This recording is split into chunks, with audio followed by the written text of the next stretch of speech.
सर्वेशे सर्वशक्ति समन्विते भये भ्रस्त्रायिनो देहि दुर्गे देवी नमोस्तुते।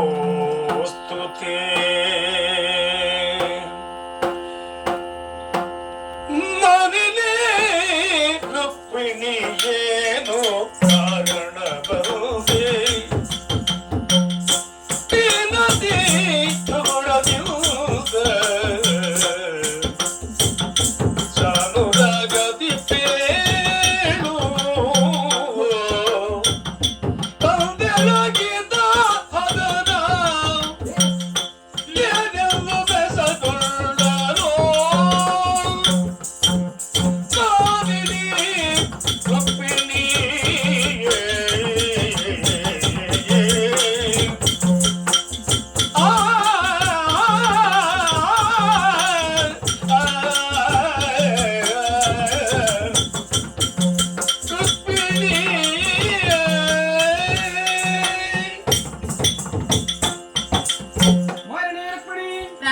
ಯಾವಳನ್ನ ಬೆಳೆಯ ಬರುವಂತಹ ಸಂದರ್ಭ ನಗುಮುಖದಿಂದ ಸಂತೋಷದಿಂದ ಕುಣಿದು ಕುಪ್ಪಳಿಸುತ್ತಾ ಸಖಿಯರನ್ನು ಜೊತೆ ಸೇರಿಸಿಕೊಂಡು ಆಡಂಬರಿಂದ ನಗುತ್ತಾ ಬರುತ್ತಿರುವವಳು ನೀನು. ಇಂದು ನೋಡಿದರೆ ಆಗಲ್ಲ, ದುಃಖ ದುಮ್ಮಾನಗಳಿಂದ ಏಕಾಂಗಿಯಾಗಿ ಕಾಲ್ನಡಿಗೆಯಿಂದ ಈ ಕಡೆ ಬರ್ತಾ ಇದ್ದಿ. ಏನು ಕಾರಣ ಬಂದೆಂಬುದನ್ನು ಹೇಳುವೆ ಸ್ವಾಮಿ.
ಯಾವತ್ತು ನಿಮ್ಮ ಬಳಿಗೆ ಬರುವಂತಹ ಈ ಹೊತ್ತಿನಲ್ಲಿ ಸಂತೋಷದಿಂದ ನಗುನಗುತ್ತಾ ಬರುವವರು ನಾನು.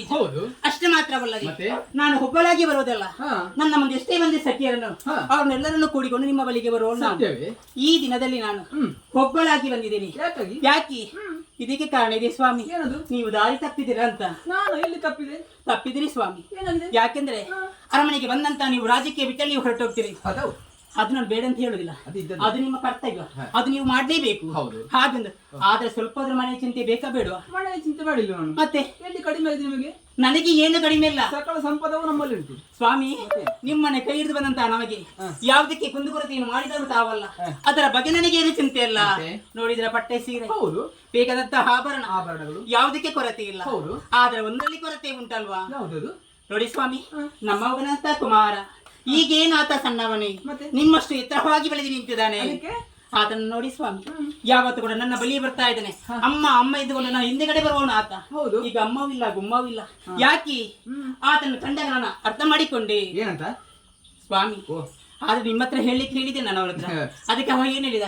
ನಾನು ಹೇಳೋದಿಲ್ಲ, ಆದ್ರೆ ನೀವೇ ತಾಯದಂತ ನೀವೇ ಹೇಳಬೇಕು ಎಂಬಂತ ಮಾತನ್ನು ನಾನು ಕೊಟ್ಟಿದ್ದಾನೆ. ಗಂಡು ಮಕ್ಕಳು ಅಪ್ಪರಲ್ಲಿ ಮಾತಾಡೋದು ಕಡಿಮೆ, ತಾಯಿ ಹತ್ರ ಮಾತ್ರ. ನೋಡಿ ಸ್ವಾಮಿ, ಮೀಸೆ ಬಂದಿದೆ, ಮುಖ ನೋಡಿ ಬಾಡಿ ಹೋಗಿದೆ, ಕಣ್ಣಲ್ಲಿ ನೀರು ಸುರಿತಾ ಇದೆ, ಊಟ ಮಾಡೋದಿಲ್ಲ, ನಿದ್ದೆ ಎಂತೂ ಇಲ್ಲ, ನಗುವೇ ಇಲ್ಲ. ಹಾಗೆಂತ ಕಾರಣ ಏನು? ನೋಡಿ ಸ್ವಾಮಿ, ಆತನ ಪ್ರಾಯದಲ್ಲಿ ನಿಮ್ಗೆ ಏನಾಗಿದೆ? ಎಷ್ಟು ಮದುವೆ ಎಷ್ಟು ಮದುವೆ ಆಗಿದೆ? ಎಷ್ಟು ಮದುವೆ ಆಗಿದೆ. ಆದ್ರೆ ನಿಮ್ಮ ಮಗನಂತ ಮನ್ಮಥನಿಗೆ ಒಂದು ಮದುವೆ ಮಾಡಿ ನಿಮ್ಮಿಂದ ಸಾಧಿ ಇಡುವ ಸ್ವಾಮಿ. ಈಗ ಮಗನ ಮದುವೆ ಬಗ್ಗೆ ಯೋಚನೆ ಬರ್ತಾ ಮತ್ತೆ ಇದೆ. ಈ ವಿಚಾರ ಮಾತಾಡ್ತಾ ಇದ್ದೀವಿ ರಮಣಿ. ಏನು? ಈ ಮದುವೆ ಬಗ್ಗೆ ನೀವು ಚಿಂತಿಸಬೇಕಂತ ಅವಶ್ಯಕತೆ ಇಲ್ಲ. ಇನ್ನು ಮುಂದಕ್ಕೆ ಆ. ಇರೋ ದಿನಗಳು ಅಷ್ಟ ಮದುವೆಗಳು ಆತನಿಗೆ ತಕ್ಕಂತ ವಧುವನ್ನು ಹುಡುಕಿ ಮದುವೆ ನಾನು ಮಾಡ್ತೇನೆ. ಸಂತೋಷ.